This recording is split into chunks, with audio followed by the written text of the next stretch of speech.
Kelly reporting news from Mission Santa Barbara on this chilly February morning. This is a statue of Father Junipero Serra, who had originally planned to found this mission, but sadly passed away. Father Fermin Lasuen became the founder of Mission Santa Barbara and founded this mission on December 4th, 1786. This is the bell that is found along the El Camino Real, from the Los Angeles riding along the 101 freeway.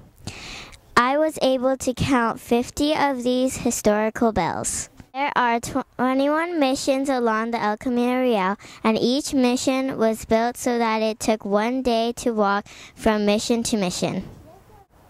I am standing in the front steps of the church in Mission Santa Barbara. This mission was the 10th mission founded and was located 80 miles north of Los Angeles in the city Santa Barbara.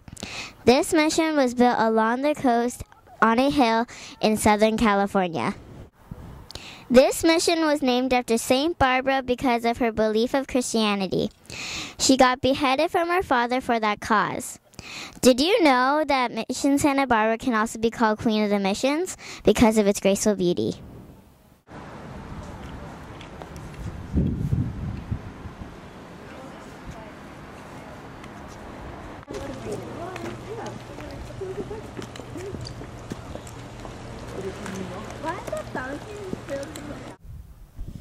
Hello, do you know what this fountain was used for?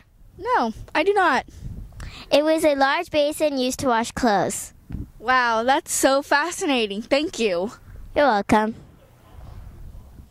This lavanderia, or washing basin, was completed in 1818. It served as the original mission laundry. The Indians soaked the clothes on the sloping sides and rinsed them in the center pool. I am standing in front of the aqueduct. The Indians built an aqueduct that is 1.5 miles long in order to bring the water to the mission.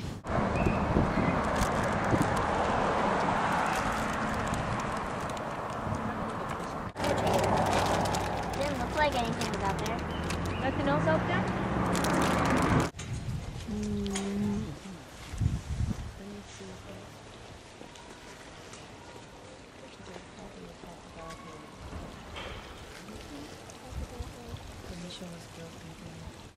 I'm reporting from the garden area of the quadrangle.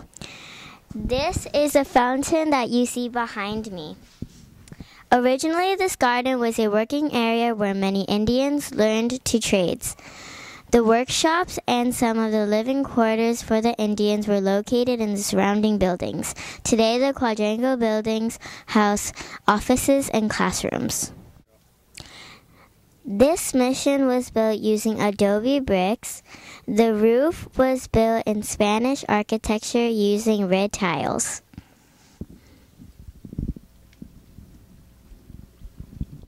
Ma'am, why are you here at this mission today? Well, I came here to see the wonderful artifacts that were made here. Well, there is lots of artifacts, so thank you.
It was the Chumash Indians that worked at the mission.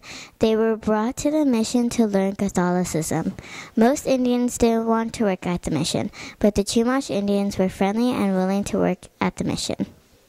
These are some of the artifacts here that the Chumash Indians made.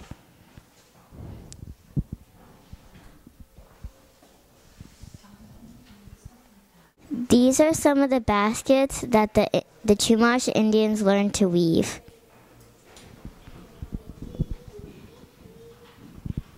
This kitchen display is typical of the indoor cooking facilities of the early 1800s. Cooking was done both outdoors and indoors.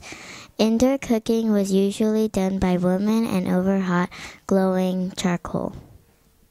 The reason why Mission Santa Barbara did not get closed down is because it was occupied by Garcia Diego.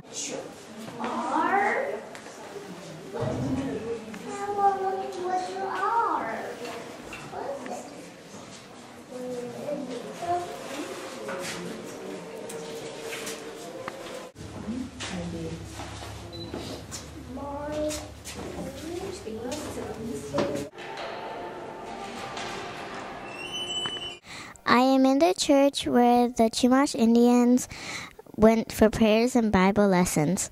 The Chumash Indians' routine varied every day. At sunrise, they would pray and sing, and then at 7 o'clock, they would go to work.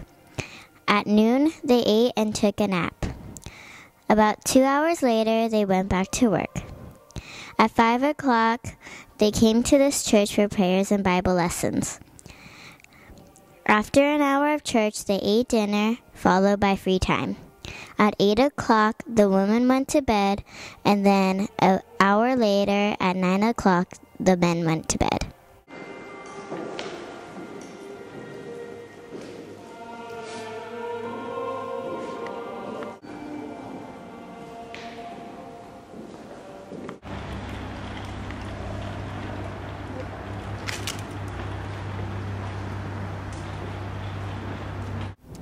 I am here in the cemetery of Mission Santa Barbara.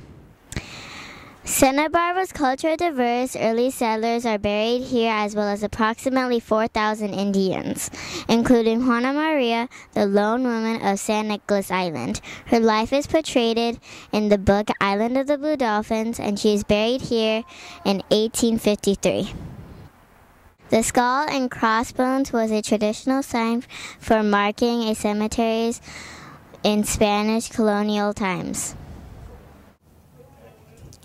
Did you know that in 1821, New Spain wanted independence from Spain and wanted rich lands from Alta California? The Mexican government wanted to change all the missions from religious to political rule and would travel north to settle more land. The missions were secularized and took away the missions from the Franciscan friars. They wanted to take away some land and give some to the Indians, but the mission was sold to the highest bidder, and the missionaries thought the Indians could not survive on their own. The Franciscan friars has changed the Chumash culture and thought the Chumash could not survive on their own. After secularization, the mission's neophyte population decreased from 962 to 481. Jose Figueroa was supposed to give some land to the Indians, but never did. Mission Santa Barbara remained occupied by Fray Narciso Duran, who was in charge of the Indians, and later a bishop lived in the mission. Sadly, in 1846, both men died, so Pio Pico sold it and made a profit for himself. Mission Santa Barbara is still a Catholic church and conducts marriages there.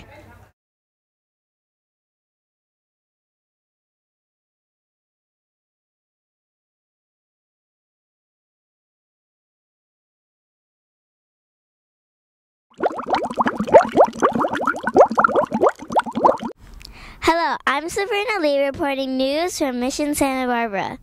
I am here at Mission Santa Barbara on this chilly February day. What? I said that wrong. February morning. It was a large basin used to wash clothes.